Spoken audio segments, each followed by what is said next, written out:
Assalamualaikum warahmatullahi wabarakatuh.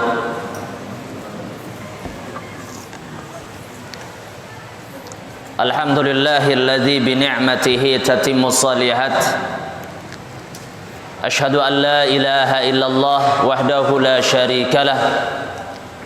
Wa asyhadu anna Muhammadan 'abduhu wa rasuluhu la nabiyya ba'dah.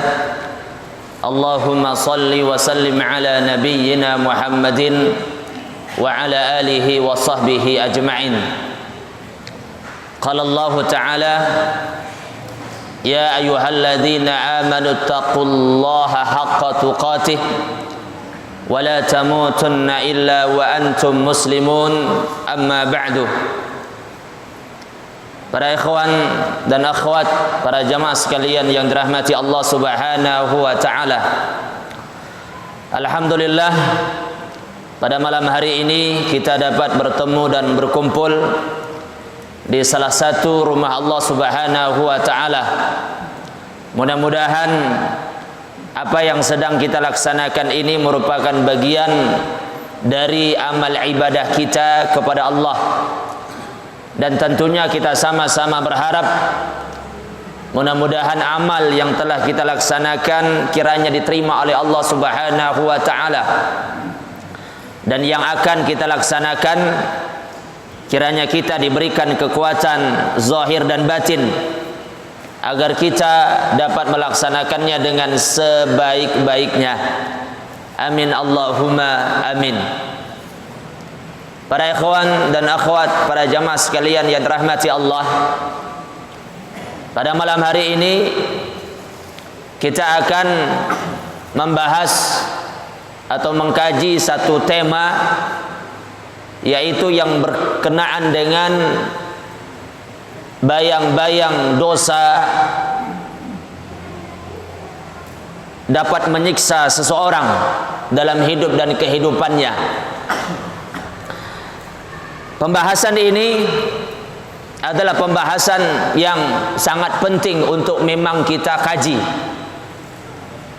Karena manusia secara umum disebutkan oleh Rasulullah sallallahu alaihi wasallam, kullu bani Adam khata'un. Setiap anak Adam itu punya potensi untuk berbuat salah dan dosa. Bagian dari hidup kita adalah hal yang berkaitan dengan masalah kesalahan dan dosa yang telah disebutkan oleh Rasulullah sallallahu alaihi wasallam. Hampir setiap manusia tidak pernah bisa bebas dari kesalahan dan dosa, hatta dia sebagai seorang nabi ataupun sebagai seorang rasul. Akan tetapi mereka para nabi, para rasul tentu berbeda dengan kita. Kalau mereka para nabi dan para rasul, saat mereka melakukan kesalahan dan kekhilafan, maka Allah Subhanahu wa taala menegur mereka langsung. Adapun kita, pada saat kita melakukan kesalahan dan dosa, tidak ada yang menegur kita, kecuali kalau seandainya kita benar-benar ingin kembali kepada Allah Subhanahu wa taala, mengambil faedah, mengambil ilmu, kemudian kita dengan sebab itu bertaubat dari kesalahan dan dosa yang kita lakukan. Salah satu di antara ciri khas bagi seorang mukmin, para ikhwan, para jamaah, adalah apabila dia berbuat salah, maka di hatinya, kalau seandainya hatinya masih hidup, maka terbayanglah kesalahan dan dosa itu.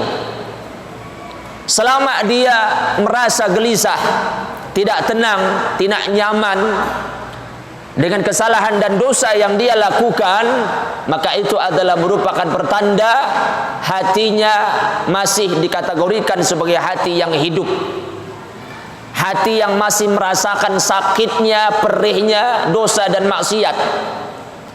Tapi apabila seseorang dia tidak merasakan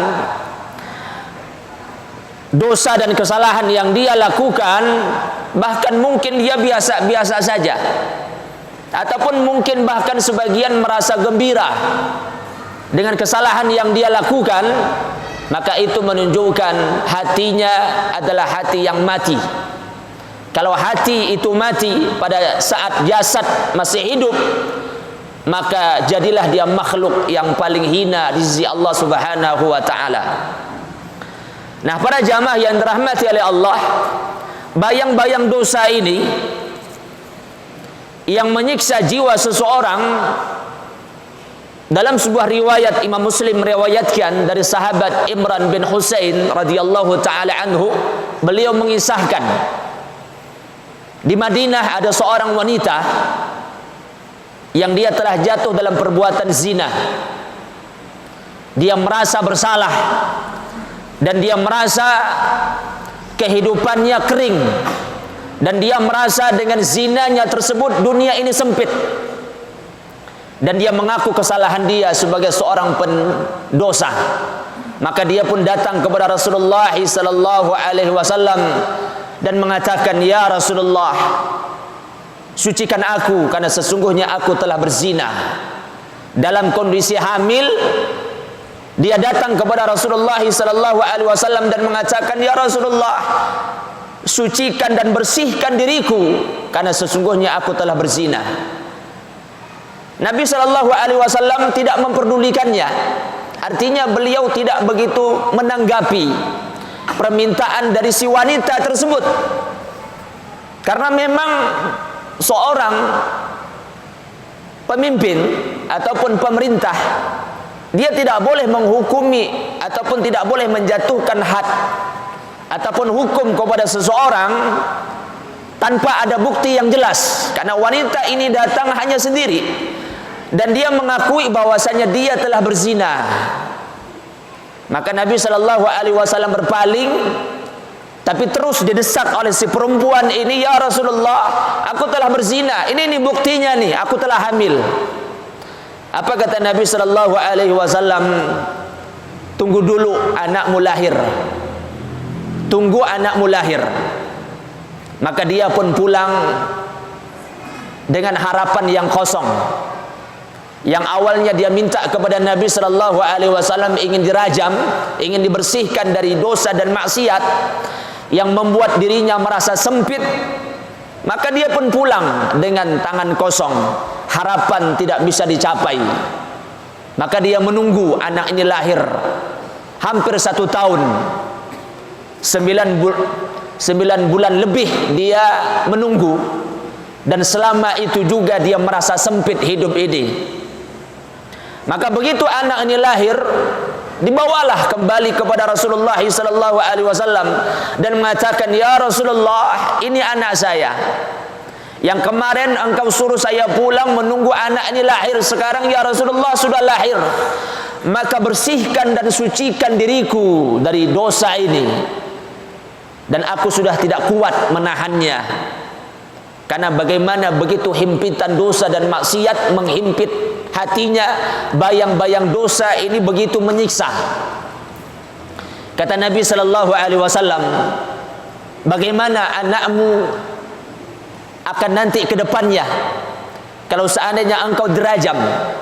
Siapa yang akan mengurusnya? Dan dia punya hak untuk menyusui. Maka pulanglah anda, bawa anak ini, berikan hak menyusunya." Maka kembalilah si wanita itu pulang, kembali kedua kalinya dengan tangan hampa, harapan yang kosong, permintaan yang ditolak oleh Rasulullah sallallahu alaihi wasallam. Maka dibawalah si anak ini, maka diberikan haknya untuk menyusui selama 2 tahun. 1 tahun dia hamil, 2 tahun dia harus menyusui anaknya. Dan selama itu ikhwan dan para jamaah, dia merasakan sempit dunia ini. Dia tersiksa dengan bayang-bayang dosa yang pernah dia lakukan. Tapi apa boleh buat? Ini perintah Rasulullah sallallahu alaihi wasallam, dan tidaklah beliau memerintahkan sesuatu kecuali atas dasar kebijakan beliau dan petunjuk dari Allah Subhanahu wa taala. Maka setelah 2 tahun berlalu, maka dia kembali datang kepada Rasulullah sallallahu alaihi wasallam. Dan dia mengatakan, "Ya Rasulullah, sekarang aku menagih janjimu. anak ini sudah ditunaikan haknya dengan susuan, dan aku sudah berikan hak dia sebagai seorang anakku. Maka sekarang aku ingin agar janji itu engkau tepati dan engkau penuhi. Rasulullah SAW mengambil anak itu, kemudian diserahkan kepada sahabat, dan Rasulullah SAW merajam si wanita ini. Para sahabat diperintahkan, dan begitu dirajam maka dia pun mati. Maka dia pun disolatkan oleh Rasulullah SAW. Kata sahabat Umar bin Khattab, "Ya Rasulullah, wanita ini adalah wanita yang telah melakukan dosa besar. Dia telah berzina, wahai Rasulullah. Tapi kenapa engkau solatkan dia?" Apa kata Nabi SAW? "Ya Umar, kalau seandainya taubat si wanita ini dibagikan kepada 70 orang-orang yang bertaubat dari dosa-dosa yang ada di kota Mekah ini, maka cukuplah taubat si wanita ini mencukupi untuk mereka." Dan kata Rasulullah SAW, manusia seperti apakah yang paling baik kalau seandainya dia siap untuk berkorban, untuk mempersembahkan sesuatu yang berkaitan dengan nyawanya untuk Allah Subhanahu wa taala, karena dia ingin bertaubat kepada Allah Subhanahu wa taala. Maka tercatatlah para ikhwan, para jamaah, taubat terbaik di kota Mekah waktu itu adalah taubatnya si wanita ini. Nah, para ikhwan, para jamaah yang dirahmati oleh Allah Subhanahu wa taala, ini pelajaran besar bagi kita semua, bahwasanya hal-hal yang berkaitan dengan dosa dan maksiat adalah merupakan bagian besar yang harus setiap kita kaum muslimin untuk berhati-hati, dan tidak boleh menganggapnya sebelah mata, menganggap remeh, kemudian mengedepankan dunia dan seterusnya. Dan kita harus faham dan kita harus tahu, yang namanya dosa dan maksiat adalah merupakan tipu daya syaitan.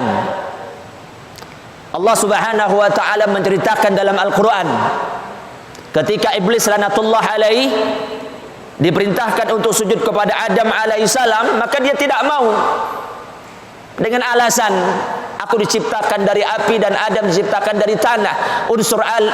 Unsur api lebih mulia daripada unsur tanah. Tidak mungkin api sujud kepada tanah. Maka Allah Subhanahu wa taala melaknat iblis. Allah memurkai iblis. Yang awalnya surga menjadi neraka, yang awalnya cinta menjadi laknat, yang awalnya ridha menjadi murka Allah Subhanahu wa taala. Maka Allah Subhanahu wa taala usir dia dari surga. Tetapi iblis laknatullah alaih bersumpah di hadapan Allah, dan dia punya komitmen, dia punya tekad. Apa komitmen dan tekad iblis?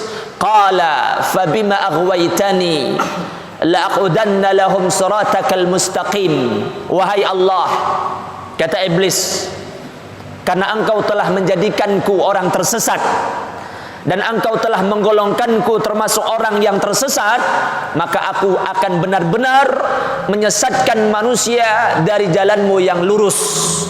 La'aqudanna lahum siratakal mustaqim. Aku akan betul-betul akan membawa manusia kepada jalan kesesatan dan memalingkan kepada dari jalan siratal mustaqim. Itu tekad iblis dan bala tentaranya. Karena itu permusuhan iblis syaitan dengan manusia, dengan kita, itu adalah permusuhan yang abadi, permusuhan yang tidak bakal pernah selesai sampai datang hari kiamat. Selamanya iblis dan bala tentaranya adalah musuh kita, dan permusuhan ini terus berlanjut sampai hari kiamat. Dan itu tekad iblis laknatullah alaih dan bala tentaranya. La'aqudanna lahum siratakal mustaqim. La'aqudanna itu asal katanya adalah qa'ada. Qa'ada itu artinya adalah duduk. Duduk itu namanya juga duduk pasti nempel, baik itu nempel ke tanah, ke lantai, atau nempel di kursi. Tidak ada orang duduk itu ngambang. Ya, tidak ada orang duduk itu ngambang. Artinya apa? Syaitan, iblis, dia akan betul-betul duduk bersama manusia. Dia akan nempel terus bersama manusia dimanapun kita berada. Dan dia akan mencari pintu yang paling mudah untuk menyesatkan kita manusia dan memalingkan dari jalan siratal mustaqim. Apa makna siratal mustaqim? Sahabat Abdullah bin Abbas radhiyallahu taala anhu mengatakan siratal mustaqim artinya adalah ad-din wadih, agama yang jelas. Disebutkan juga oleh Al-Imam Jarir yang dimaksudkan adalah kitabullah. Disebutkan juga oleh Abdullah bin Mas'ud yang dimaksudkan dengan siratal mustaqim adalah al-haq, yaitu kebenaran. Intinya syaitan, iblis, bala tentaranya berusaha untuk memalingkan kita dari kitabullah, memalingkan kita dari agama Allah, memalingkan kita dari ketaatan dan kepatuhan kepada Allah Subhanahu wa taala.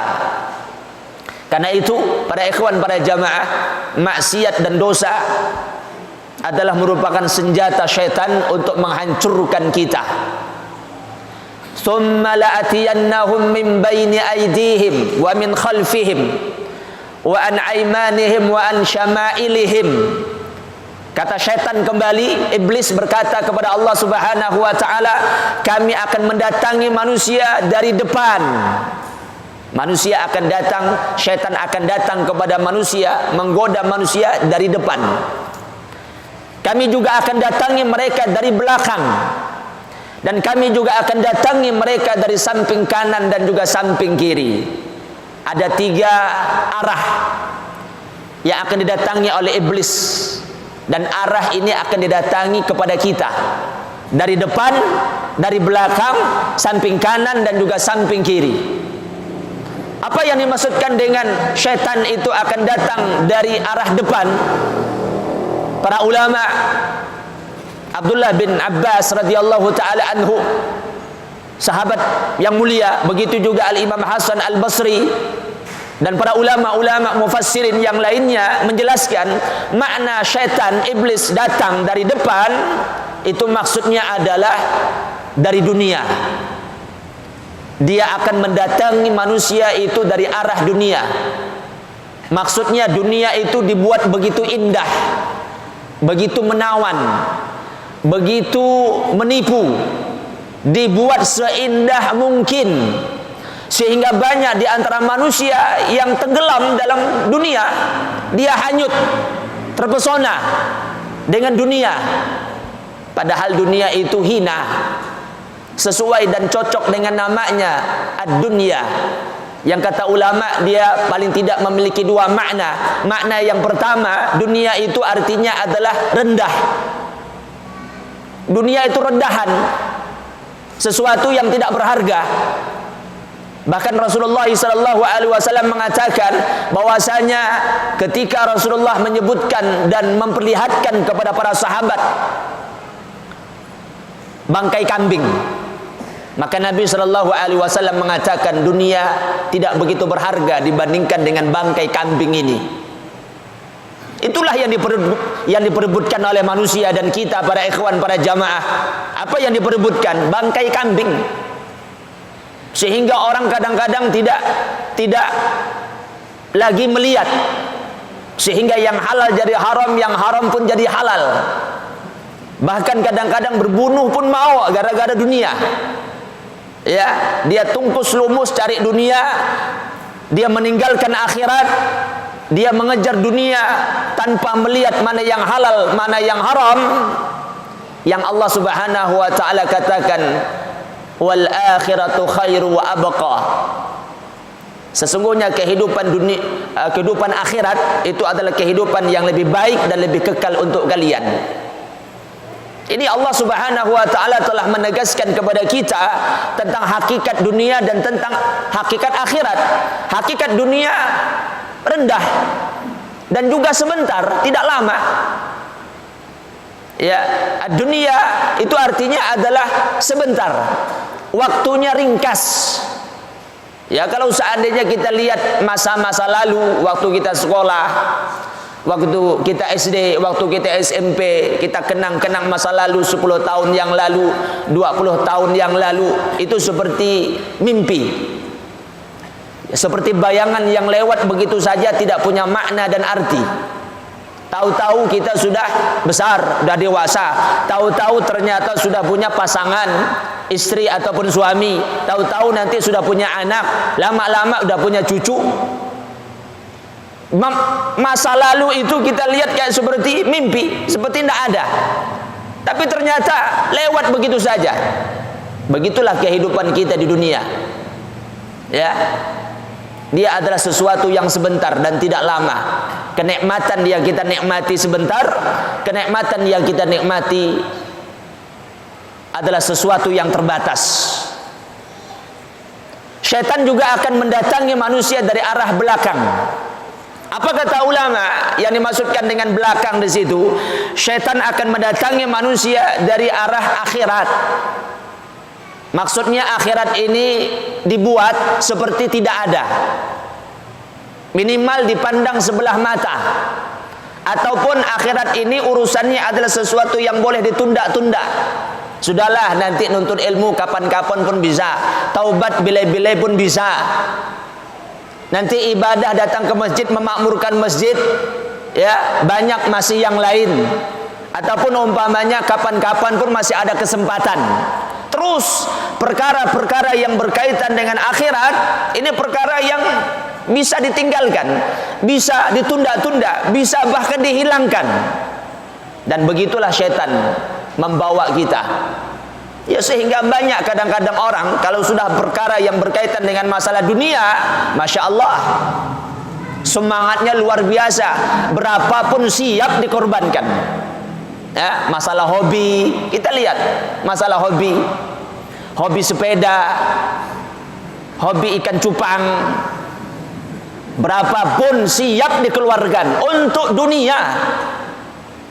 Ya, untuk dunia tuh dia tidak akan pernah mikir lagi ini uang banyak atau sedikit, yang penting hobinya terpenuhi, keinginannya terpenuhi, syahwatnya siap. Tapi kalau sudah urusan akhirat, berat. 50.000 pun berat.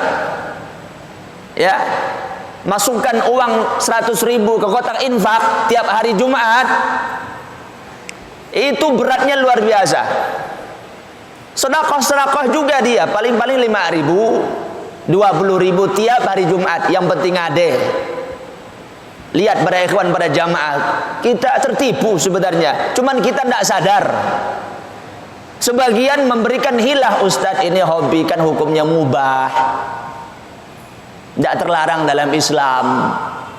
Ya, lihat tuh alasan-alasannya. Ya, ini kan perkara-perkara yang sifatnya mubah, tidak terlarang dalam Islam. Dan Islam pun juga tidak mencegah dan melarangnya dan seterusnya. Nah, kita banyak hilah. Ya, banyak kata-kata yang mau kita lemparkan seolah-olah kita mengatakan sudahlah, urusan akhirat itu bisa ditunda-tunda. Ini urusan hobi ini tidak bisa nih. Dan itu permainan syaitan. Dia mendatangi manusia dari arah belakang. Akhirat itu dibuatnya sesuatu yang kecil dan kerdil, seperti akhirat itu adalah sesuatu yang bahkan mungkin tidak ada. Dia datang dari sebelah kanan. Syaitan juga datang dari sebelah kanan. Apa maksudnya? Dia datang dari sebelah kanan. Kanan itu adalah simbol kebaikan. Kalau seandainya orang-orang Arab mengatakan dia tangan kananku, maksudnya adalah dia adalah tangan kanan yang mengarah kepada kebaikan. Biasanya kanan itu simbol daripada kebaikan. Maka dia akan datang syaitan itu dari sebelah kanan kita. Akhirnya segala macam kebaikan itu dibuat kecil, dibuat remeh oleh syaitan laknatullah alaih dan bala tentaranya, sehingga seseorang berat untuk melakukan sebuah kebaikan. Ya, apalagi kebaikan yang sifatnya besar, harus mengeluarkan uang, harus berkorban tenaga dan usaha. Sesuatu yang sifatnya kecil saja kadang-kadang seseorang berat. Ya, karena sesungguhnya syaitan telah membawa dia kepada sebuah pandangan kebaikan ini sesuatu yang tidak begitu penting. Kemudian dia juga datang dari sebelah kiri, yaitu dari jalan maksiat. Dihiasinya maksiat itu seperti indah. Dijadikannya maksiat itu adalah sesuatu yang seperti memuaskan, padahal itu adalah bencana yang besar. Nah, para jamaah yang dirahmati Allah Subhanahu wa taala, itulah yang Allah Subhanahu wa taala firmankan dalam Al-Qur'an. Bagaimana iblis dan bala tentaranya bersungguh-sungguh dan tidak main-main tenaga mereka, usaha mereka untuk membawa manusia kepada jalan kesesatan dan memalingkan dari jalan shiratal mustaqim. Cuman kita ini tidak sungguh-sungguh. Syaitan itu dah sungguh-sungguh, cuman kita tidak sungguh-sungguh. Kalau syaitan itu sungguh-sungguh untuk menjerumuskan manusia kepada jalan kesesatan, seharusnya kita juga sungguh-sungguh untuk menyelamatkan kita dari jalan kesesatan. Ya, masa kita kalah sama syaitan? Ya, kadang-kadang kita yang penting belajar. Apalagi terhadap sebuah maksiat, nanti istighfar, taubat, insyaallah Allah Maha Penyayang, selesai urusan. Ya, jadi kita seperti main-main, tidak sungguh-sungguh. Itulah yang kita khawatirkan. Apa kata Rasulullah sallallahu alaihi wasallam?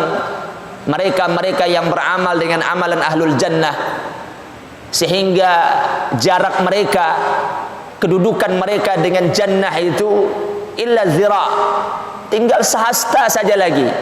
Tapi mereka beramal dengan amalan ahlun nar, fayadkhuluha, maka mereka pun masuk ke dalamnya. Na'udzubillahi min dzalik. Ya. Nah, para jamaah, para ikhwan dan para akhwat, yang jadi masalah adalah bagaimana cara kita agar kita bisa terhindar daripada maksiat. Itu yang paling penting. Kita mengambil pelajaran daripada kisah tersebut, dan kita juga mengambil pelajaran dari apa yang Allah Subhanahu wa taala firmankan, bagaimana dosa dan maksiat ini adalah senjata iblis, dan bagaimana dosa dan maksiat itu digunakan betul-betul oleh iblis, dan mereka sudah bersungguh-sungguh dan punya komitmen, punya tekad dan bersumpah di hadapan Allah untuk menyesatkan manusia. Nah, sekarang bagaimana cara kita bisa terhindar daripada dosa dan maksiat? Para ikhwan, pada jamaah yang dirahmati Allah Subhanahu wa taala, karena tidaklah Allah Subhanahu wa taala menyebutkan sesuatu yang berkaitan dengan masalah bagi manusia kecuali Allah Subhanahu wa taala akan memberikan jalan keluar. Mencari jalan keluar itu yang paling penting. Pertama, agar kita terhindar daripada dosa dan maksiat adalah kita semua harus membekali diri kita dengan ilmu. Itu yang paling penting. Bahkan para ulama mengatakan bahwasanya ilmu itu adalah benteng. Benteng kita untuk terhindar dari berbagai macam dosa dan maksiat. Karena tidaklah seseorang itu jatuh dalam perbuatan maksiat terkadang kecuali disebabkan karena dia tidak faham dan dia tidak tahu. Ataupun bahkan mungkin ada seseorang tidak bisa melakukan kebaikan dan kesolehan kecuali juga disebabkan karena dia tidak faham. Makanya ketidaktahuan seseorang bisa memungkinkan dia jatuh dalam perbuatan maksiat, dan bisa juga memungkinkan dia tidak bisa beramal. Ya, kadang-kadang ada orang jatuh dalam perbuatan maksiat. Ketika ditanya kenapa, ternyata dia tidak tahu, tidak faham bahwasanya itu maksiat dan itu dosa dan tidak dibolehkan. Makanya ilmu itu adalah sesuatu yang sangat penting. Ya, karena itu Al-Imam Ibn Qayyim Al-Jauziyah rahimahullahu ta'ala mengatakan, apa kata beliau? Biasanya orang itu jatuh dalam perbuatan maksiat itu dengan dua hal. Yang pertama adalah berburuk sangka kepada Allah. Berburuk sangka kepada Allah itu maksudnya adalah dia tidak merasa yakin kepada Allah Subhanahu wa taala. Karena dia tidak merasa yakin kepada Allah, maka dia pun tidak melakukan ketaatan. Kalau tidak melakukan ketaatan, sudah akhirnya jatuh dalam perbuatan maksiat. Seharusnya kita setiap hamba itu merasa yakin kepada Allah. Itu namanya berbaik sangka, yakin bahwasanya Allah itu pengasih, penyayang. Allah itu akan memberikan kepada kita ganti dari maksiat yang kita tinggalkan. Ganti itu adalah ganti yang lebih baik.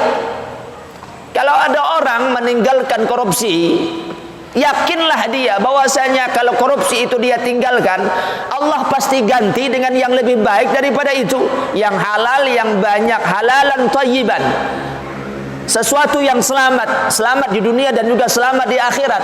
Cuman kita kadang-kadang tidak yakin, kadang-kadang udah tahu itu riba, kadang-kadang kita masih bertanya dalam hati, nanti kalau ini saya tinggalkan, anak istri saya mau makan apa?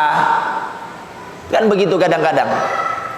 Anak istri saya nak makan apa? Nanti kerjaan saya gimana? Penghasilan saya nanti seperti apa? Pemasukan saya nanti bagaimana? Terus seperti itu. Kita nak merasa yakin kepada Allah Subhanahu wa taala.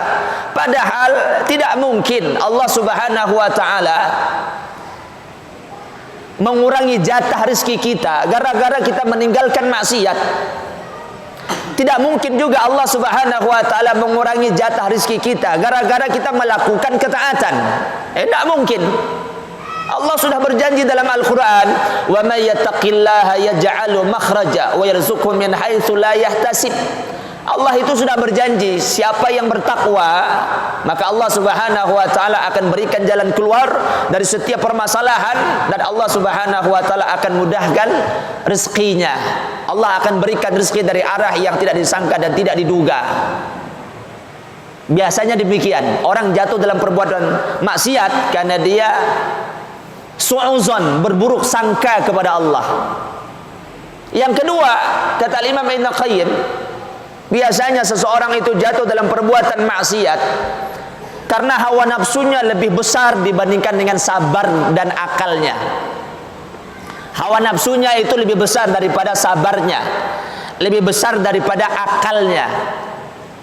Ya, padahal meninggalkan maksiat itu kuncinya sabar. Kuncinya adalah sabar. Ingin kaya, sabar. Ingin cepat dapat kedudukan, sabar. Ingin memuaskan hawa nafsu, kebutuhan biologis, sabar. Sabar. Cuman masalahnya ketika dia tidak sabar dan hawa nafsunya lebih besar daripada sabarnya, jatuhlah dia dalam perbuatan maksiat. Begitu juga akalnya. Makanya tidaklah seseorang itu jatuh dalam perbuatan maksiat kecuali akalnya kerdil. Akalnya akan mengecil dan terus mengecil. Kalau sudah mengecil seperti itu, maka sangat mungkin dan sangat mudah jatuh dalam perbuatan maksiat. Makanya ilmu itu kunci, para ikhwan, para jamaah. Ilmu itu adalah kunci kita, pegangan kita. Dan Allah Subhanahu wa taala menjamin, innama yakhsyallaha min ibadihil ulama. Sesungguhnya yang takut kepada Allah Subhanahu wa taala hanyalah para ulama. Orang-orang yang betul-betul dikaruniakan oleh Allah Subhanahu wa taala ilmu, dan dengan itu dia merasa takut kepada Allah. Dan ilmu yang paling utama dalam perkara ini adalah ilmu tentang Allah. Semakin orang mengenal Allah, dia akan semakin jauh dari maksiat. Kenapa kita jatuh dalam perbuatan maksiat, ikhwan? Dan begitu mudah. Kenapa? Karena kita masih belum mengenal Allah. Kita masih belum faham tentang Allah. Dan kita masih belum mengenal Allah sebagaimana yang Allah Subhanahu wa taala perkenalkan terhadap dirinya sendiri. Itu masalahnya. Kita udah ngaji dan kita sudah belajar tauhid, iya. Tapi pengenalan kita, ma'rifatullah kita kepada Allah itu masih sangat kecil, kerdil dan tipis. Ya, itu ilmu yang paling kuat. Karena kalau seseorang kenal dengan Allah, dia akan faham Allah itu maha melihat. Berarti Allah Subhanahu wa taala akan melihat segala macam gerak-gerik kita, kelakuan kita, dan tidak ada sejengkal tanah pun yang terbebas dan terhalang dari penglihatan dan pengetahuan Allah Subhanahu wa taala. Tidak ada. Kalau Allah Subhanahu wa taala kita faham adalah akan mengazab orang yang berbuat maksiat, maka kita akan faham betul siapapun yang berbuat maksiat akan diancam dengan azabnya. Azabun syadidun, asyadul azab, azabun alimun. Ini bahasa yang digunakan oleh Allah dengan 3 bentuk kalimat. Ada azabun alimun, azab yang pedih. Azabun syadidun, azab yang dahsyat, azab yang besar. Ada lagi yang paling parah, asyadul azab, sebesar-besar azab. Ini bahasa yang digunakan oleh Allah, dan bahasa ini kata ulama menunjukkan azab Allah itu nak main-main, dahsyat, berat dan luar biasa, dan kita pasti tidak akan pernah sanggup memikulnya, tidak pernah sanggup, ya. Karena itu kalau ada orang mengatakan tidak apa-apa saya masuk neraka, ini kebodohan di atas kejahilan. Kejahilan yang paling jahil perkataan ini. Menganggap remeh neraka Allah Subhanahu wa taala. Dan siapapun yang menganggap remeh neraka Allah, ini yang dimaksudkan oleh Syekh Muhammad bin Abdul Wahhab, al-i'radu an dinillahi azza wa jalla. Orang yang berpaling dari agama Allah Subhanahu wa taala. Berpaling dari pengetahuan bahwasanya neraka Allah itu adalah dahsyat. Nah, para jamaah yang dirahmati Allah, bekali kita dengan ilmu. Terus kita belajar, walaupun kita ini orang yang sering salah. Jangan bawa diri kita ini kepada kelalaian. Sudahlah kita ini sering berbuat salah, tidak mau belajar, tidak mau berkumpul dengan orang-orang yang saleh, makin parah, makin bahaya. Maka yang harus kita lakukan adalah bersimpuh terus di hadapan Allah. Dan Allah Subhanahu wa taala tidak akan pernah memandang berapa kali Anda berbuat maksiat. Berapa kali Anda itu berbuat salah, itu tidak akan pernah dipandang oleh Allah. Tapi Allah Subhanahu wa taala akan melihat berapa kali kalian datang kepada Allah, bersimpuh meminta ampun kepada Allah Subhanahu wa taala. Itu yang jadi masalah kita. Kita ini kadang-kadang istighfar pun jarang. Bertaubat kepada Allah Subhanahu wa taala apalagi. Hari-hari kita dihiasi dengan ketawa, ketewek. Bercanda sana, bercanda sini. Itu hari-hari kita tuh. Jumpa kawan tidak ada lain kecuali ketawa, bercanda habis-habisan. Ya, kita jarang istighfar, jarang bertaubat. Ya, padahal dosa kita banyak.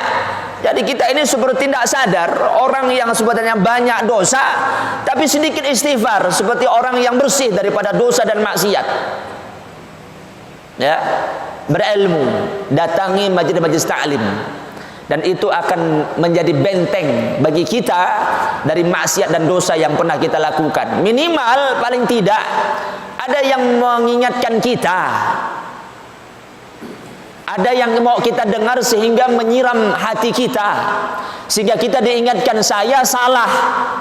Karena kalau sudah tidak ada perasaan demikian, berarti kita sudah menutup diri daripada nasihat. Itulah hakikat daripada orang yang sombong, sama seperti Firaun, menutup diri daripada kebenaran dan nasihat. Karena Firaun ini orang anti nasihat. Nah, lihat bagaimana Firaun hidup dan kehidupannya.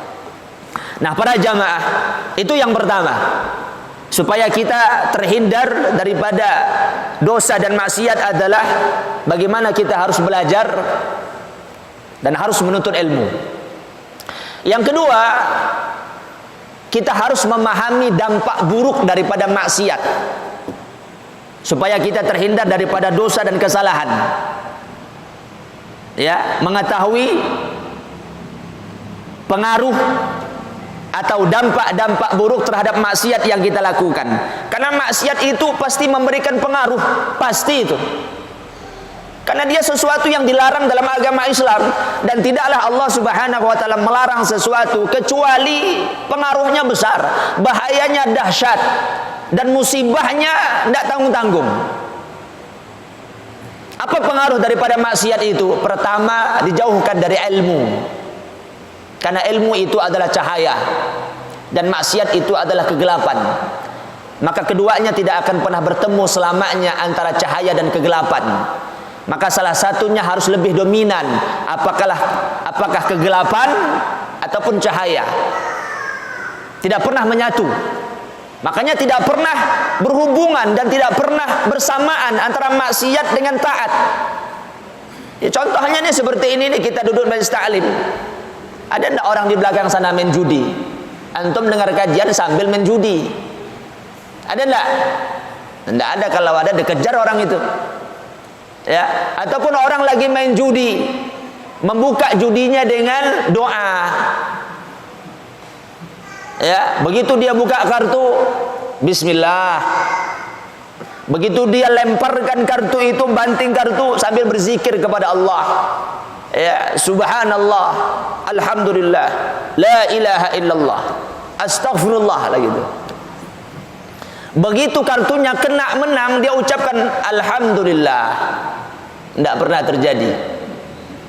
Ya, tidak pernah terjadi. Dan antum akan lihat fitrah manusia. Bisa tidak dia menyatukan antara sebuah ibadah dengan sebuah tindakan? Ya. Kalau seandainya ibadah ini tidak bisa disatukan dengan sebuah tindakan tersebut, maka yakinlah tindakan ini tidak beres. Contohnya merokok. Ya, ada orang merokok bismillah gitu. Habis merokok selesai, puntungnya dibuang, alhamdulillah. Ada? Ada. Yang ada orang merokok di WC. Nah, dari itu saja kita akan lihat bagaimana posisi rokok itu dalam Islam. Ya, tidak bisa disatukan, memang tidak bisa nyatu. Dan itu sudah ditetapkan oleh Allah Subhanahu wa taala. Ilmu dan maksiat tidak akan pernah bisa menyatu. Ya, bagaimana Imam Syafi'i rahimahullahu taala diberikan nasihat oleh Imam Waqi ketika beliau mengadukan buruknya hafalan beliau, maka nasihat yang disampaikan kepada beliau agar beliau senantiasa menjaga ilmu, menjaga cahaya Allah. Ya, dan cahaya Allah ini tidak akan diberikan kepada orang-orang yang bermaksiat. Itu bahaya daripada maksiat pada ikhwan, pada jamaah, dampak buruknya. Ya, dijauhkan oleh Allah Subhanahu wa taala dari ilmu. Yang kedua, para ikhwan, para jamaah, dampak buruk daripada maksiat itu adalah kecemasan, ketidaktenangan dalam hati dan jiwanya, cemas, takut. Ya, biasanya demikian, cemas dan rasa takut. Kalau itu bersarang dalam hatinya, kemudian ada ketakutan dan ada kecemasan, takut ketahuan, takut didengar, takut dilihat, dan seterusnya, maka biasanya itu adalah merupakan rangkaian yang menunjukkan bahwasanya perbuatan ini adalah perbuatan maksiat, sesuatu yang terlarang dalam agama Islam. Ya, sehingga dia tidak akan pernah mendapatkan ketenangan.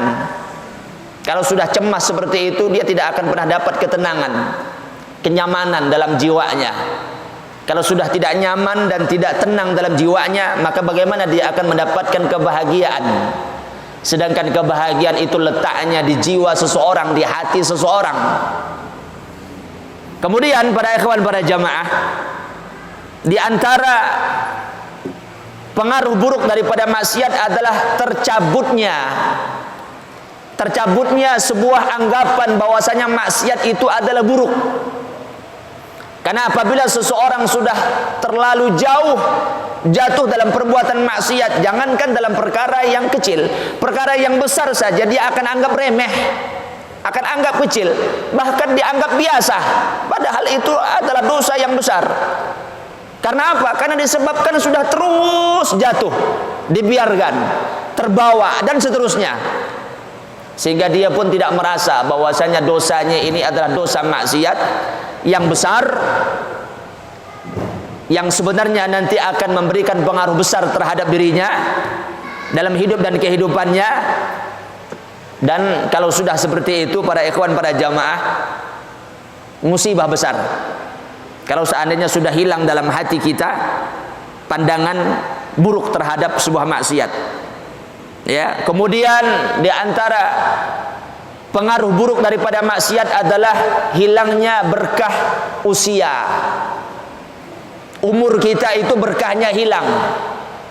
Dan itu yang diungkapkan oleh Al-Imam Ibnu Qayyim Al-Jauziyah rahimahullahu taala, kalau ada orang berbuat kebaikan dan amal saleh, itu adalah hakikat usia dan umur. Tapi kalau seandainya dia berbuat maksiat, maka itu hakikatnya dia tidak punya umur. Karena hakikat orang yang punya umur itu adalah apabila usia dan umurnya itu digunakan untuk taat dan patuh kepada Allah Subhanahu wa taala. Ketika dia berbuat maksiat, hakikatnya dia mati, tidak hidup. Ya. Kalau sudah seperti itu, hakikatnya ketika maksiat terus dilakukan, maka berkah usianya hilang. Makanya kadang-kadang ada orang umurnya 60 tahun, 70 tahun, tapi maksiat terus, habis berkah ilmunya. Mati dalam keadaan maksiat. Kalau begitu sudah, buat apa jadi manusia? Lebih baik jadi tanah saja. Itu yang diungkapkan oleh ahlul nar, ya laitani kuntu turaba. Seandainya aku jadi tanah sajalah, jangan jadi manusia. Karena jadi manusia akan dihisap, akan dihitung, akan diperhitungkan. Tapi kalau jadi tanah, hendak diazab, hendak diperhitungkan. Ya laitani kuntu turaba. Tapi ini adalah merupakan harapan yang kosong, penyesalan yang tidak berguna dan tidak akan memberikan faidah. Dan penyesalan ini semakin menyebabkan dia tersiksa. Ya, sudah isya. Baik, para ikhwan, para jamaah yang dirahmati Allah, kita cukupkan sampai di sini. Insyaallah pada isya kalau seandainya ada waktu kita tambahkan sedikit, ya. Wassallallahu ala nabiyyina Muhammadin wa ala alihi wa sahbihi ajmain walhamdulillahi rabbil alamin.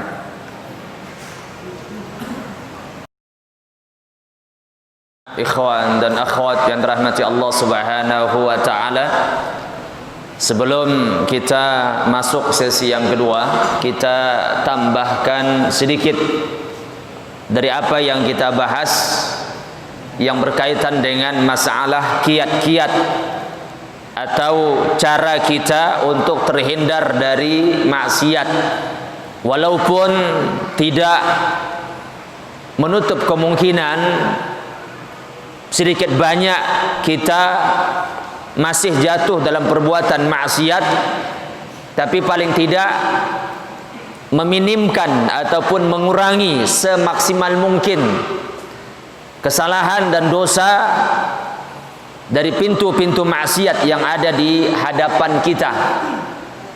Para ikhwan, para jamaah yang dirahmati Allah Subhanahu wa taala, setelah kiat yang kedua, yaitu mengetahui dampak buruk daripada maksiat, yang mana Al-Imam Ibnu Qayyim Al-Jauziyah rahimahullahu taala menyebutkan bahwasanya dampak buruk daripada maksiat ini begitu banyak, bahkan mungkin lebih daripada 100 dampak buruk dari kejelekan dan kemaksiatan yang dilakukan oleh seseorang. Maka kiat yang lain untuk terhindarnya kita dari maksiat adalah yaitu mengendalikan nafsu perut dan juga nafsu kemaluan. Mengendalikan nafsu perut dan juga nafsu kemaluan. Karena nafsu perut ini ataupun nafsu kemaluan ini adalah merupakan dua nafsu yang merupakan pintu yang paling besar seseorang itu jatuh dalam perbuatan maksiat. Yang pertama adalah yaitu nafsu perut. Ini berkaitan dengan makan, minum, penghasilan, rumah, pakaian, kehidupan sehari-hari, fasilitas, kendaraan, dan sesuatu apapun yang kita gunakan dan kita pakai. Ini yang berkaitan dengan nafsu perut. Dan ini banyak menjatuhkan seseorang dalam perbuatan-perbuatan maksiat, menghalalkan segala macam cara. Ada yang makan riba, ada yang menipu, ada yang berbuat zalim, mengambil barang orang lain, ataupun umpamanya hak orang lain ditahan, dan seterusnya. Ini bentuk-bentuk maksiat, dan ini banyak berkaitan dengan masalah makan dan minum, para ikhwan, para jamaah. Ya, dalam bahasa kita ya urusan priuk, urusan belangak. Ini kalau sudah ditahan, ini kalau sudah dikurangi, orang ngamuk. Kenapa bisa terjadi pertumpahan darah? Ya gara-gara apa? Gara-gara kerjaannya dikurangi, haknya dikurangi ataupun haknya diambil. Semuanya berkaitan dengan masalah perut. Maka harus dikendalikan. Ya, bagaimana cara mengendalikannya? Tanamkan sifat wara. Merasa cukup apa yang diberikan oleh Allah Subhanahu wa taala. Begitu juga syukur. Jadi harus memperbanyak syukur kepada Allah. Ya, wara. Mensyukuri dari apa yang ada dan mencukupkan dari apa yang ada. Tidak lalu rakus, tamak. Ya, rakus, tamak. Tidak, tapi dia harus punya sifat apa? Wara ataupun qanaah. Merasa cukup apa yang diberikan oleh Allah dan berhati-hati dari hal-hal yang haram. Itu yang harus kita miliki. Berapapun penghasilan kita, ya kita syukuri dari apa yang ada. Ya. Kalau seandainya kita tidak merasa puas dari apa yang kita miliki, itulah yang diisyaratkan oleh Rasulullah SAW. Kalau seandainya manusia itu memiliki 2 ladang, yang 2 ladang ini sepenuhnya berisi emas, akan puaskah manusia? Tidak. Dia akan mencari dan dia akan berusaha dan mengejar ladang yang ketiga. Kalau sudah dapat yang ketiga, dia cari yang keempat. Kalau sudah dapat yang keempat, terus dia akan cari. Dia tidak akan pernah puas. Kapan dia akan puas? Hatta zurtumul maqabir. Sampai dia masuk ke lubang lahat, disumpal mulutnya dengan tanah, baru diam. Baru sanyap. Selama dia masih hidup, jiwanya adalah jiwa cinta dengan dunia, sudah. Dari bangun tidur sampai tidur lagi tidak ada yang jadi bahan obrolan kecuali dunia, dunia, dunia. Sawitnya, ternaknya, rumahnya, kebunnya, duitnya, usahanya, semua dunia. Dari bangun tidur sampai tidur lagi. Kasihan kita melihat ada sebagian orang yang hidupnya seperti tujuannya untuk dunia. Ya, tungkus lumus cari harta. Pergi pagi, pulang sore, peras keringat, banting tulang. Kepala jadi kaki, kaki jadi kepala. Tidak tahu mana siang, mana malam. Bahkan mungkin tidak tahu mana daratan, mana lautan. Saking butanya dia dengan hal-hal yang berkaitan dengan masalah kehidupan, sehingga dia lupa sudah mana yang wajib, mana yang tidak, mana yang harus dia tinggalkan, mana yang halal, mana yang haram. Ini. Jadi para ikhwan, para jamaah yang dirahmati Allah Subhanahu wa taala, gara-gara perut. Ya, bahkan banyak gara-gara perut berkelahi. Keluarga dengan keluarga, adik dengan kakak. Bahkan orang tua dengan anak, anak dengan orang tua, sampai berbunuh pun mau. Demi apa? Harta. Ini masalah perut semua. Yang kedua adalah yaitu nafsu, kemaluan. Ya. Yang Rasulullah SAW menjamin siapa yang bisa menjaga di antara 2 bibirnya yaitu lisannya, siapa yang bisa menjaga di antara 2 pahanya yaitu kemaluannya, maka aku akan jamin baginya surga, kata Rasulullah. Aku jamin baginya adalah surga. Ini nafsu, kemaluan. Walaupun memang dalam Islam dan fitrah manusia itu memang ada. Karena dengan nafsunya kemaluan itu, nafsu kemaluan itu akan melanjutkan keturunan. Kata Imam Ibn Qudamah Al-Maqdisi rahimahullahu ta'ala juga menyebutkan bahwasanya nafsu tersebut adalah nafsu yang juga nanti akan membawa kita kepada semangat untuk ibadah. Kenapa? Karena hakikatnya kenikmatan yang kita nikmati sekarang, para ikhwan, para jamaah, itu tidak hanya sekedar nikmat yang kita nikmati, tapi bagaimana nikmat itu kita inginkan, kita dapatkan nanti di surga juga. Dan tidak mungkin nikmat-nikmat ini kita dapatkan kecuali dengan ibadah kepada Allah, karena dia akan mendapatkan nikmat ini di surga. Kalau nikmat dunia saja begitu indah, begitu nikmat kita rasakan, bagaimana dengan kenikmatan yang ada di surga? Jadi kalau kita makan ataupun kita minum, Itu tidak hanya sekedar makan dan minum. Bagaimana makan dan minum nikmatnya itu supaya kita dapatkan nanti juga di surga. Jangan hanya di dunia saja makan dan minum. Bagaimana kita bisa makan dan minum di surga? Ya beramallah supaya kita sampai ke surga. Begitu juga nikmat, ya, nafsu kemaluan sama. Maka harus dikendalikan semaksimal mungkin. Karena Islam memang tidak mengingkari namanya nafsu biologis ini. Ya, nafsu biologis ini adalah bawaan dan fitrah manusia. Dan ibadah-ibadah yang disyariatkan dalam Islam, kadang-kadang salah satunya adalah faedahnya untuk mengendalikan syahwat ini.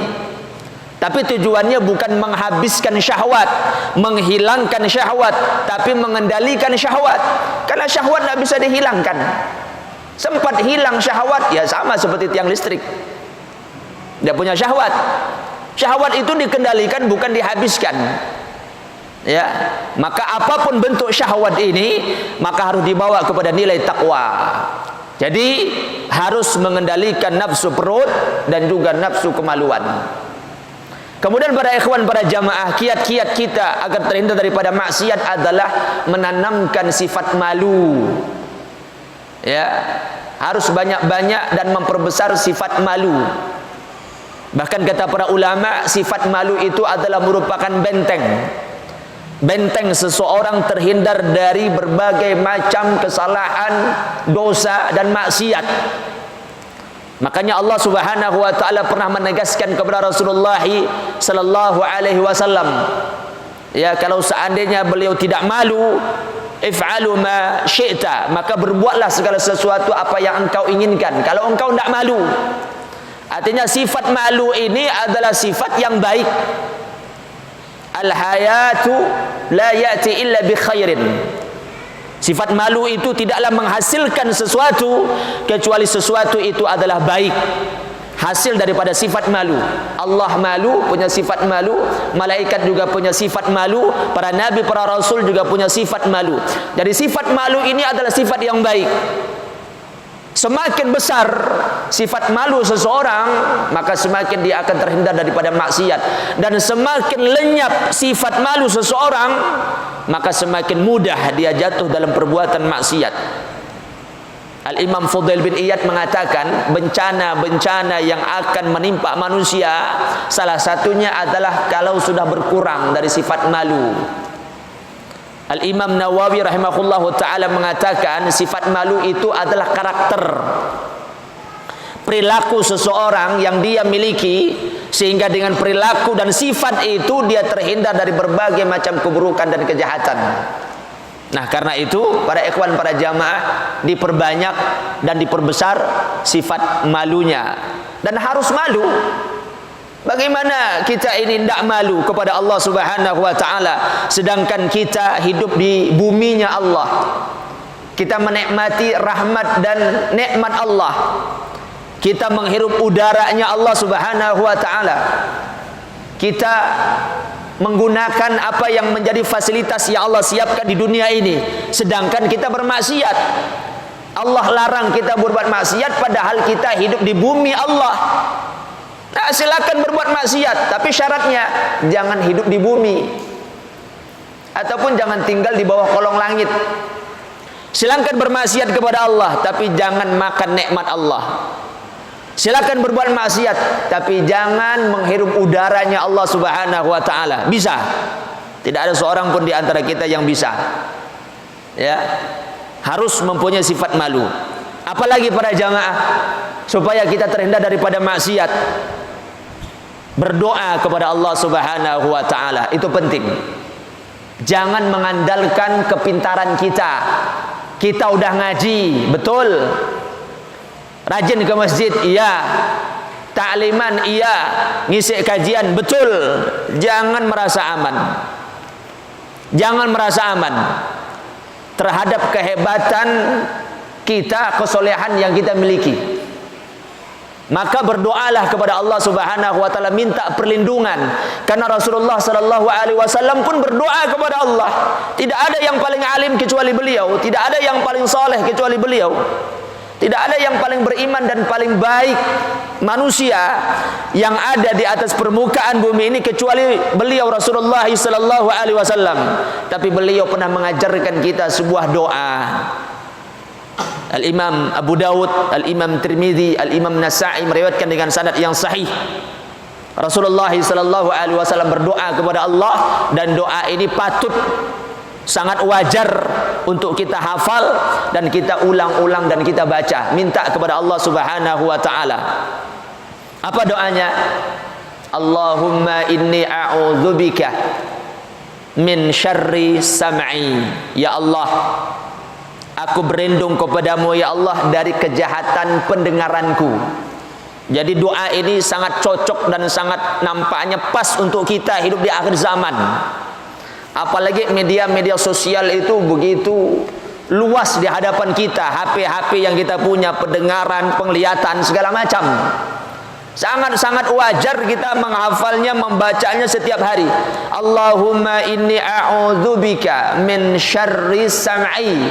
Ya Allah, aku berlindung kepadamu dari kejahatan pendengaranku. Ya, dengarkan macam-macam nih. Ya, dengarkan macam-macam. Dengarkan maksiat, dengarkan ghibah, dengarkan gunjingan, dengarkan musik, dangdut, segala macam. Ya, ada yang masih kadang-kadang masih hobi dengarkan musik. Ya, pengantar tidur, dengarkan musik. Masih hobi, masih senang sebagian. Ya, itu kejahatan tuh, kejahatan pendengaran. Ya, ataupun mendengarkan ghibah, mendengarkan cacian dan makian, ataupun bentuk-bentuk yang lain, maksiat-maksiat yang berkaitan dengan pendengaran. Aku berlindung kepadamu ya Allah dari kejahatan pendengaranku. Wa min syarri qalbi wa min syarri lisani basari wa lisani. Ya Allah, aku juga berlindung kepadamu dari kejahatan basari, penglihatanku, melihat, memandang. Ya, itulah yang kita sebutkan tadi. Di zaman sekarang, zaman internet, semuanya hampir tidak ada yang tertutup dan tersembunyi. Semuanya sudah terbuka lebar, luas, gampang dan mudah untuk mengaksesnya. Kita mungkin tidak berbuat maksiat di pasar, mungkin kita tidak berbuat maksiat di jalan, tapi di HP itu, di rumah kita, di kamar kita, di tangan kita, maksiat ada di situ. Ya, jadi hidup di zaman sekarang ini beratnya luar biasa, ikhwan. Mungkin orang-orang zaman dahulu kalau berada di rumah aman dia. Sekarang berada di rumah bukan malah aman. Ya, apalagi berada di kamar. Apakah dia aman berada di kamar itu? Siapa bilang aman? HP ada di tangannya. Kalau dulu mungkin orang berbuat maksiat harus ke pasar dulu, harus ke tempat-tempat ramai, tempat-tempat wisata dan sebagainya. Sekarang ya, dalam rumah kita sendiri, di kamar kita sendiri terbuka pintu maksiat. Kalau bukan karena rahmat Allah, kalau bukan karena pertolongan Allah, berat, ikhwan, sangat-sangat berat. Makanya minta kepada Allah Subhanahu wa taala supaya kita dilindungi oleh Allah dari kejahatan pandangan. Kalau sudah memandang sekali, maka dia akan terpengaruh untuk kedua kalinya. Kalau sudah dua kali dibiarkan, maka dia akan mencari yang ketiga kalinya. Kalau sudah terus berlanjut 1, 2, 3, maka dia akan terus untuk dibawa dan dihanyutkan untuk keempat kalinya, sehingga sudah menjadi karakter yang sulit untuk dihilangkan. Sulit untuk dihilangkan kalau sudah menjadi sebuah kebiasaan dan kecanduan. Ya, dari penglihatan kita ini. Belum lagi yang lainnya, di jalan dah lain lagi ceritanya. Ada kesempatan ngintip, udah. Ya, ada kesempatan ngintip dia. Udah di kamarnya ada maksiat, di pasar jalan ada maksiat. Ya, enggak ada di kamar, enggak ada di pasar, ngintip. Ya, nauzubillahi min dzalik. Wa min syarri lisani, ya Allah juga dari kejahatan lisanku, lisan kita ini. Itulah sama, media sosial pun juga sama. Ya, kadang-kadang media sosial itu adalah sebuah media yang menghilangkan adab. Kita ngomong sudah hendak perhatian lagi. Ini yang nulis artikel ini siapa? Yang share ini siapa? Tiba-tiba kita protes. Ya, tiba-tiba kita protes. Kadang-kadang artikelnya sunnah, kemudian menyebutkan tentang sesuatu yang berkaitan dengan syariat Islam. Tidak sesuai dengan hawa nafsunya, dia protes. Dia tidak tahu siapa yang nulis, siapa yang ngirimkan. Hilang sudah, adab itu hilang. Makanya bahasa tulisan ini kadang-kadang lebih berbahaya daripada bahasa lisan. Ya, kalau kita tulis, ya, cepat-cepat tidur umpamanya, kita tulis di media sosial cepat-cepat tidur, di WA segala macam, kalimat itu bisa bawa kepada kalimat yang halus, bisa juga dibawa kepada kalimat yang kasar. Kan bisa dibawa kepada kalimat yang halus, cepatlah tidur. Kan bisa juga cepatlah tidur. Nah, kan gitu. Bisa dua-duanya. Maka bahasa tulisan ini bisa dibawa ke sana, bisa dibawa ke sini. Beda dengan bahasa lisan, bisa kita dengar, bisa kita perhatikan mimik ucapannya dan bentuk kalimatnya. Nah, ini bahasa tulisan itu. Kita memang tidak bicara dengan lisan, tapi tangan kita ngomong. Kita ketik segala macam. Ya, lisannya menghibah, lisannya mencaci maki ataupun mempertontonkan amal soleh. Ya, amal soleh sendiri. Alhamdulillah sudah berinfak hari ini. Share. Alhamdulillah hari ini bisa juga sholat duha 2 rakaat baru sampat. Share. Alhamdulillah tadi malam bangun jam 3 sejuk hati. Share. Alhamdulillah hari ini ada orang sedekah, ada orang minta sedekah datang ke rumah, bisalah berikan kue sedikit ada di dapur lebih, di share. Ucapan-ucapan yang membatalkan amal dia, membahayakan amal dia sebenarnya. Wa min syarri lisani. Kemudian wa min syarri qalbi. Ya Allah, aku minta kepadamu perlindungan dari kejelekan hati, keburukan hati, hasad, iri, dengki, sombong, angkuh, sum'ah, berbagai macam hal, kejelekan-kejelekan hati itu, sifat-sifat karakter yang buruk. Ya, berlindung kepada Allah. Wa min syarri maniyyi. Ya Allah, aku minta kepadamu perlindungan dari kejelekan kemaluanku. Kejelekan kemaluan. Ini dari ujung rambut sampai ujung kaki. Doa ini mencakup semua hal yang berkaitan dengan pintu-pintu maksiat.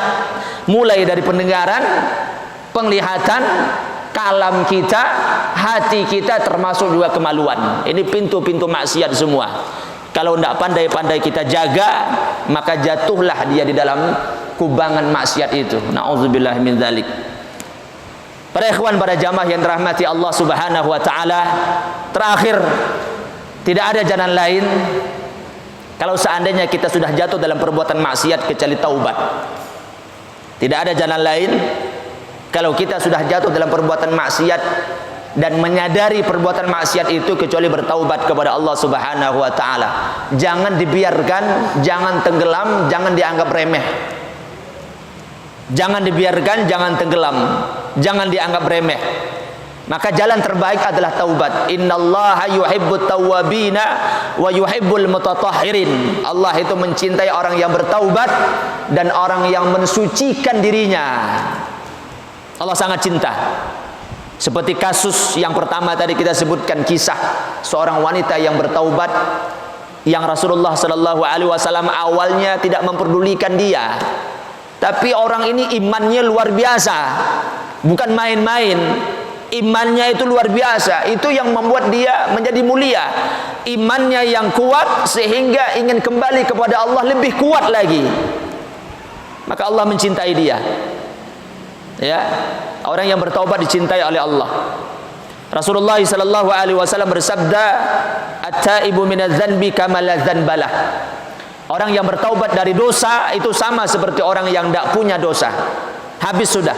Seberapa banyak pun dosa yang kita lakukan, kalau dia benar-benar bertaubat, kama la dzanbalah, maka Allah akan anggap dia seperti orang yang tidak punya berbuat salah, dan Allah tidak akan pernah mengenang kesalahan dia. Beda dengan kita. Kita ini suka mengenang kesalahan orang.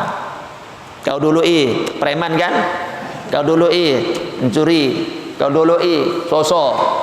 Kita sering mengenang kesalahan orang. Allah tidak akan pernah mengenang kesalahan kita kalau kita bertaubat. Ya. Karena Allah Maha Pengasih dan Allah itu Maha Penyayang, dan kasih dan sayangnya Allah kepada kita melebihi sayang dan kasihnya kita terhadap diri kita sendiri.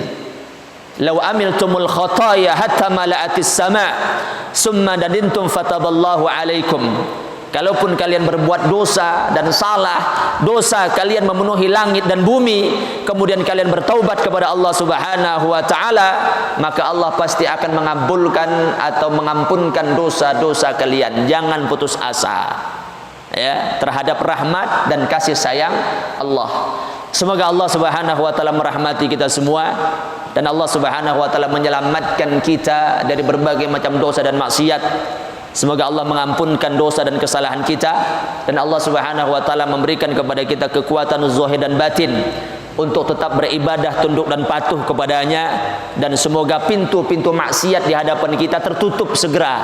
Jangan berharap pintu maksiat itu terbuka untuk kita, karena sekarang mungkin bisa kita mengatakan saya insya Allah bisa, saya insya Allah selamat. Tapi kalau seandainya pintu itu sudah terbuka lebar, kesempatan itu sudah jelas dan ada, maka disitulah akan diuji keimanan kita seperti apa. Ya, baik. Itu saja mungkin yang dapat kita bahas. Materi yang singkat dan sederhana ini mudah-mudahan memberikan manfaat khusus kepada yang berbicara dan kepada kita semua, mudah-mudahan. Wa sallallahu ala nabiyyina Muhammadin wa ala alihi wa sahbihi ajma'in walhamdulillah. Kalau ada yang ingin ditanyakan disampaikan silakan. Kalau tidak ada pun alhamdulillah kita tutup. Bismillah.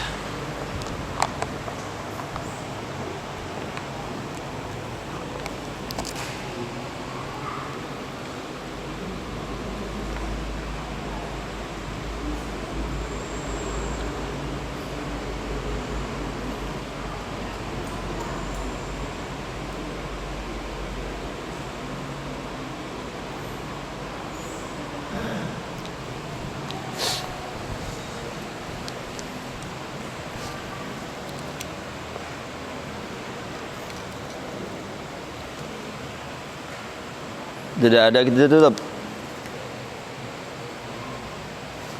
Alhamdulillah.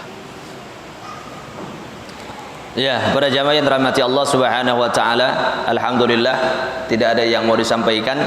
Ya, lebih baik tentunya supaya tidak ada beban bagi saya. Ya, selamat.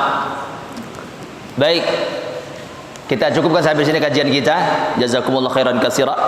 Mudah-mudahan Allah Subhanahu wa taala kembali mempertemukan kita dalam majelis ilmu yang berikutnya insyaallah. Allahu a'lam bisawab. Tentu yang benar dari Allah, yang tersalah, yang terkurang tentu dari kedhaifan yang menyampaikan. Wassallallahu ala nabiyyina Muhammadin wa ala alihi wa sahbihi ajma'in. Walhamdulillah subhanakallahumma wa bihamdika asyhadu an la ilaha illa anta astaghfiruka wa atubu ilaik. Assalamualaikum warahmatullahi wabarakatuh.